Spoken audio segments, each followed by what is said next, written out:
ማርያም አስጠልታ ከመጣ ሲኦል ነው የምትገባው። የጌታን እናት ጠልተህ ከሆነ የመጣኸው ያዳንህን የመድኃኒትህን እናት በማጸኗ የተሸከመችውን ጠልተህ ወይ የሃይማኖት ሽኩቻ ስድድብ ታቦት ማርያም ክብር ጠልተህ ከሆነ የመጣው ሲኦል ነው የሚጠብቅ። እንዴ እኛ የመጣነው ከማርያም ከሚካኤል ጋር ጸብ ኖሮ ነው? ሰዎች ናቸው ሊያጣሉን የሚሞክሩት። ከማርያም ጋር ለማጣላት ያልሞከሩት ሙከራ የለም። ዞር ብለን ጌታ ሆይ ታውቃለህ ከእናትህ ጋር ሰላም እንደሆነ አቤት እንዴ እንደዚህ ያስበናል ሁሉ ትላል። እንዴ እንደዚህ ያስበናል እንዴ? እንደዚህ አንተ ከመላኩ ጋር ጸባለን እንዴ?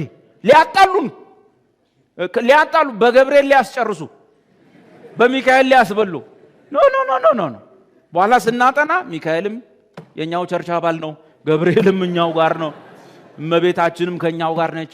ለማጣላት እኛን ሞክረዋል፣ ግን ሰማይ ከነሱ የበለጠ ብልጥ ነው፣ ያውቃል።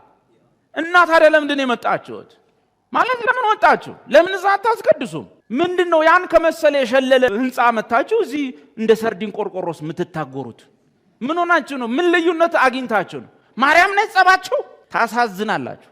መላእክት ጋር ነው፣ በዚህ ነው። ምስኪኖች ናችሁ ስታሳዝኑ። እዛው ያማረበት ይሻላል። ወገኖቼ የዘላለም ህይወት እና ዓለመ ጥፋት ወደ ብርሃን ወጥቷል። ለዛ የሚሆነውን መስዋዕት የእግዚአብሔር ልጅ ኢየሱስ በአባቱ ፊት አቅርቧል።